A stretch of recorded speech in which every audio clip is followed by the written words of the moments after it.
ESG reporting and data actionable? It's an increasingly important question that both regulators and investors are confronting today. And one of our previous guests was just talking about that.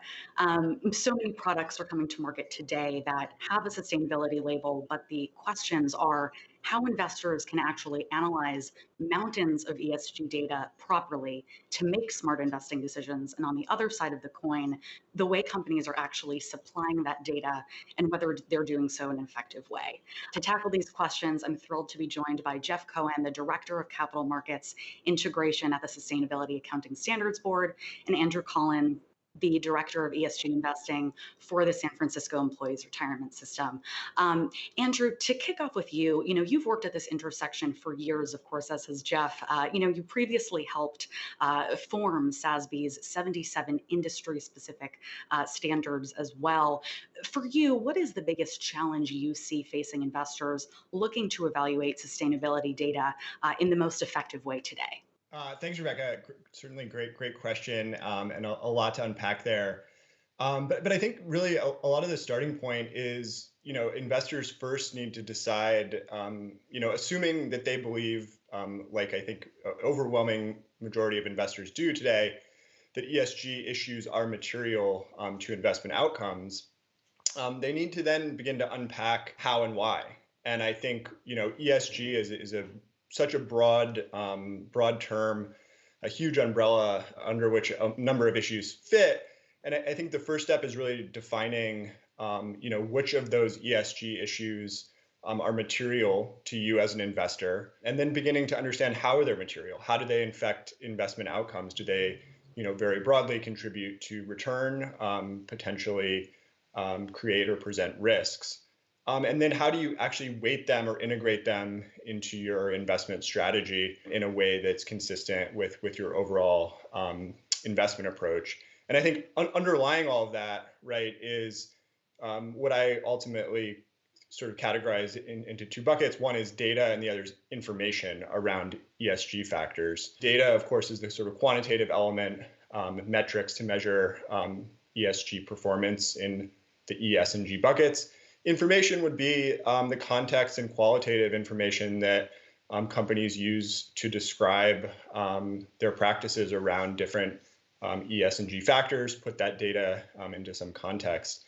And I think that the big challenge we're finding now, right, is that the data is not standardized, it's not comparable, and it's disclosed often in an overwhelmingly positive manner.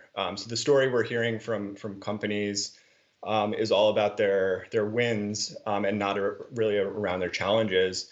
And I think this makes it really hard, right, for investors to get objective data, ultimately incorporate that into their investment process. And ultimately for us as an asset allocator who's allocating money to investment managers to understand, in an authentic way where and how ESG factors truly matter. There were great takeaways there, but two of the takeaways I just want to highlight there are really interesting. That difference between data and information and what could be, that lack of standardization that you point to, as well as companies, disclosing some information and not others, often to put a very positive spin, I think, on what they're doing. And I think investors ought to be mindful of that. Jeff, to turn to you, of course, at SASB today, you are engaging directly with institutional investors on these topics.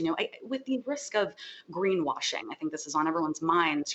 Resting in part with how companies are actually going about reporting their data. What innovation would you like to see in how that data is actually being reported today?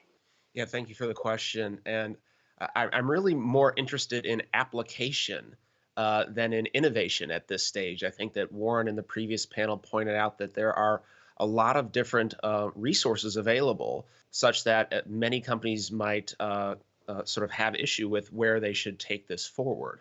But in reality, there are a lot of really fantastic resources available that simply are not being sufficiently and broadly applied, that allows for consistency, comparability, and the data component of what Andrew was mentioning.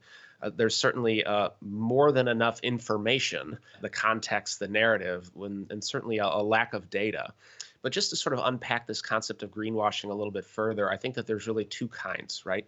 There's the corporate kind and then there's the investor kind. And when you have a corporate report that is overwhelmingly positive, filled with information that largely highlights employee volunteerism or corporate philanthropy, that's all very wonderful, but it's not decision useful to the investor and quite frankly doesn't have sufficient data to inform an investor to make a more reasonable decision around how ESG related issues might play a factor into this company's operations.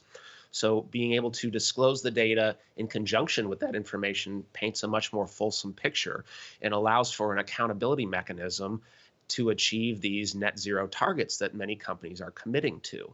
I think that that's really important to ensure that pairing the data with the information from a corporate disclosure standpoint ultimately is where we need to get to in order to provide that right type of information from the investor perspective. Then there's this concept of investor greenwashing, which has recently seen a lot of attention from the SEC. And they, in fact, very recently issued a risk alert where they highlighted that greenwashing is something that they're going to be increasingly scrutinizing, and largely in ESG product marketing versus the compliance, composition, and reporting of those various issues. And if it's unsubstantiated, it can lead to potentially misleading claims. So one of the things that the Sustainability Accounting Standards Board is really focused on, specifically as it pertains to the SEC's requests for comments on climate-related disclosure, is to really advocate for a robust, transparent due process that will allow for market-informed and evidence-based feedback that forms the nature of standards that ultimately will lead to consistent, comparable, and decision-useful data coming from companies, and then ultimately is repurposed from an investor standpoint in their reporting.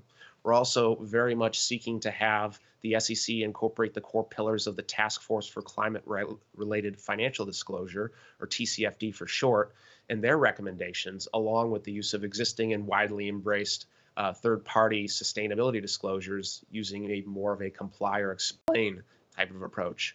And then finally, sort of getting back to my theme around application versus innovation, the work that the EU is doing with their SFDR as well as the EU taxonomy, and making sure that, particularly from an SEC lens, that there is the ability to have complementary efforts with international markets, as well as just understanding how we can coalesce around and how both companies and investors communicate data is really important and a great way to combat these greenwashing issues, both on the corporate and on the investor side.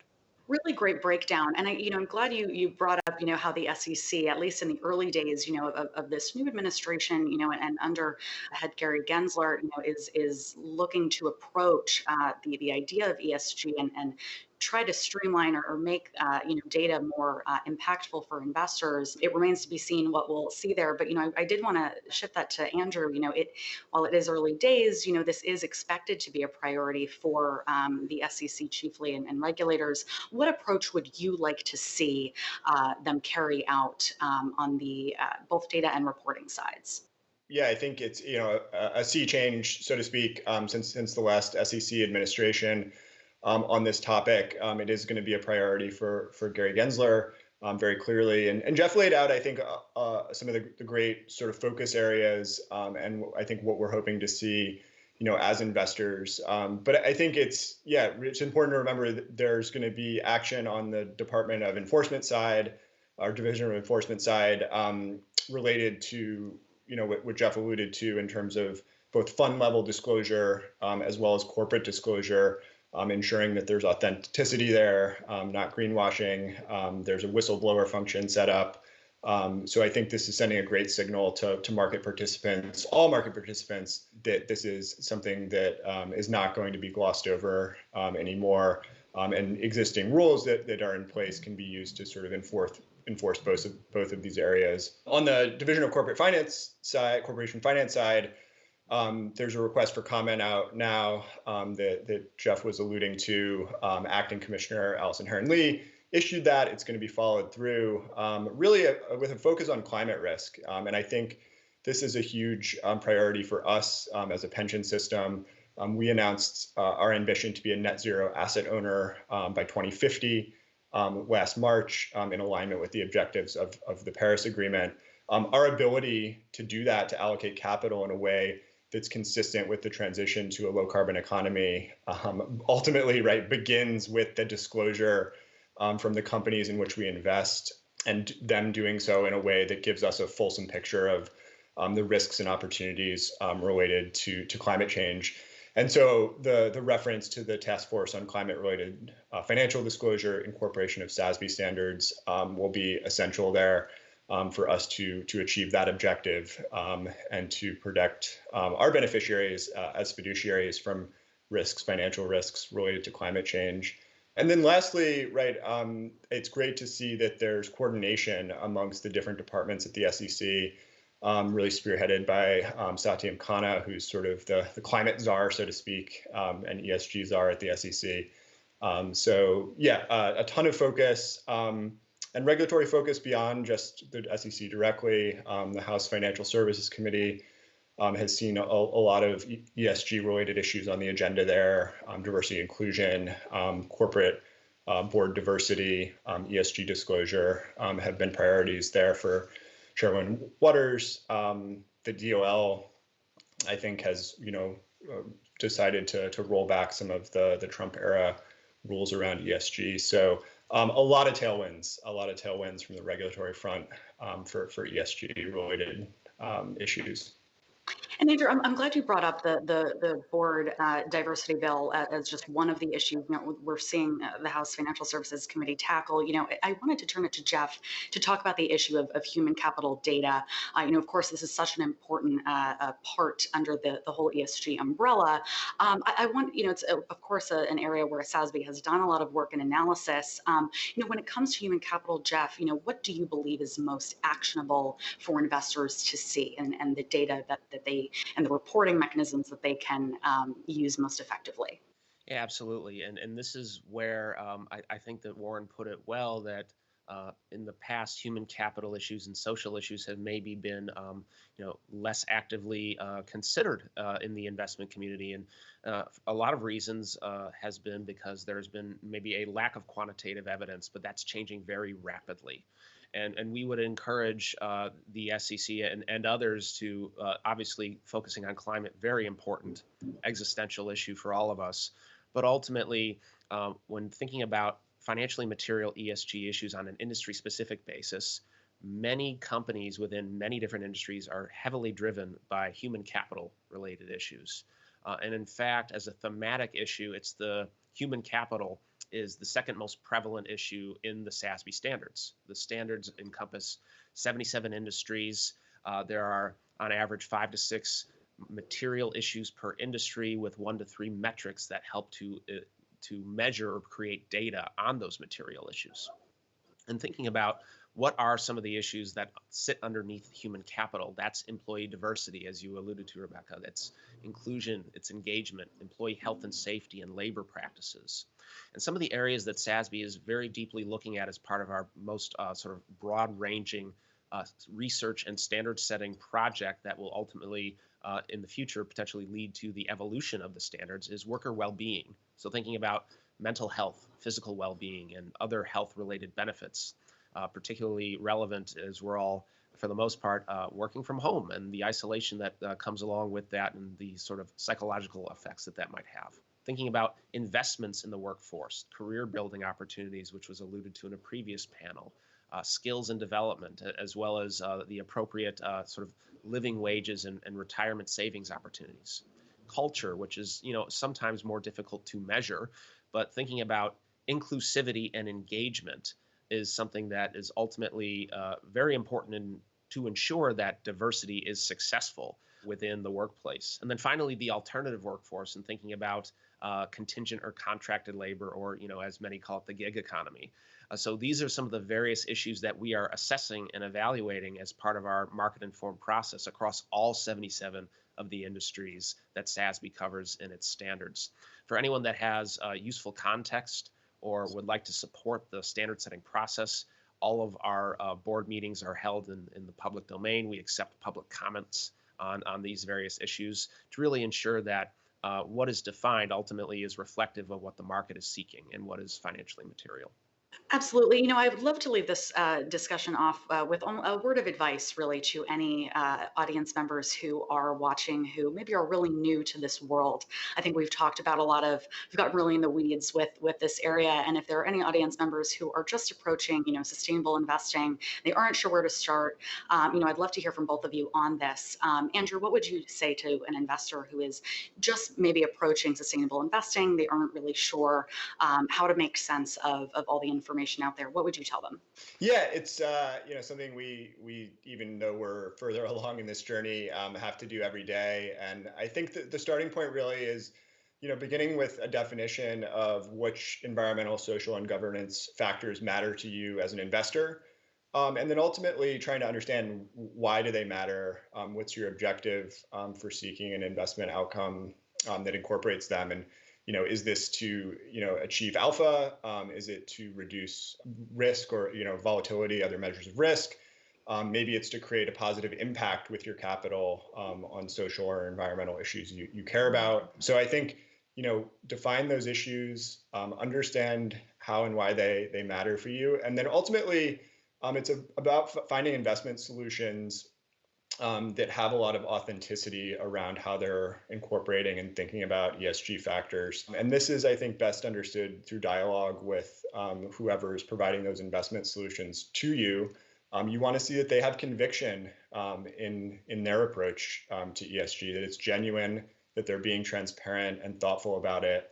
And I think a great question to ask is, how along your ESG journey has the consideration of ESG issues changed the way that you invest?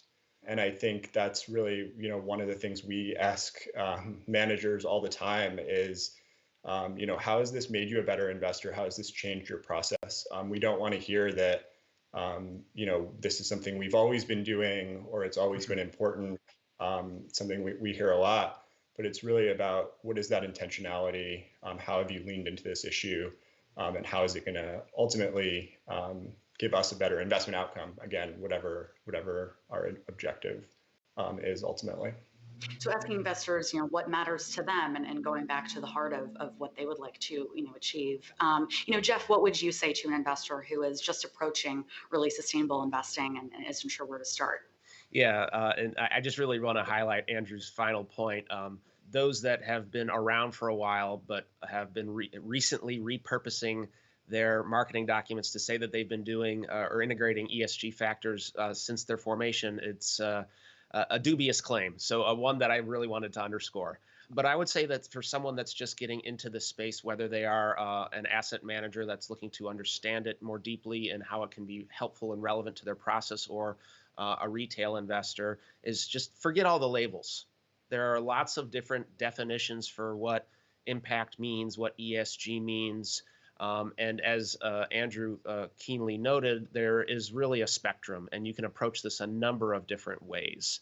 And it can be very easy to get confused or overwhelmed by deferring definitions or approaches, but ultimately it's about what you are looking to accomplish, and that there are lots of different resources that are available to help guide institutions, individuals, as well as asset managers who are seeking to leverage ESG related information to inform their investment process or their decision making, or potentially reflect their values if it's an impact focused individual investor or organization. Just to name a few for those that are interested in learning more, SASB, we have a lot of great resources for institutional asset owners as well as investment managers. The IIRC, the UNPRI series, they all have fantastic resources, both for individuals, asset managers, companies, asset owners. So ultimately, don't be intimidated by the acronyms. Don't be confused too much by the definitions. Ultimately, just set that objective Andrew mentioned, find some of the resources that most fit the objective you're looking to achieve, and then begin incorporating that into your decision making. I think that's a great place to leave our discussion. And I think one of the things that you highlighted that I think is so important, as you both brought up, was thinking more deeply about labels and going a little bit beyond, okay, what's under the hood, which I think is so important for investors, at any stage of their, ESG journey, as you put it, Andrew. So thank you so much, Jeff and Andrew. Really appreciated the discussion today. Jeff Cohen, of course, of the Sustainability Accounting Standards Board, and Andrew Collins of the San Francisco Employees Retirement System. Really appreciate your time today.